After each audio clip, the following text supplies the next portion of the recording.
If you find yourself regretting your college major and wondering how to pursue your passions instead, you're not alone, and there are plenty of options available. Experts suggest considering a major change if feasible, as aligning your studies with your strengths and interest can enhance your experience.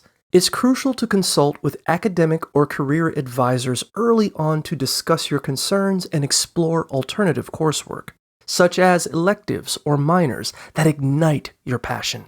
Additionally, gaining experience through internships or part-time work in fields of interest can help you build a relevant resume. Networking with faculty and peers across different majors can provide valuable insights into possible career paths. Remember that your major doesn't define your future. Many people succeed in careers unrelated to their studies by emphasizing transferable skills and experiences.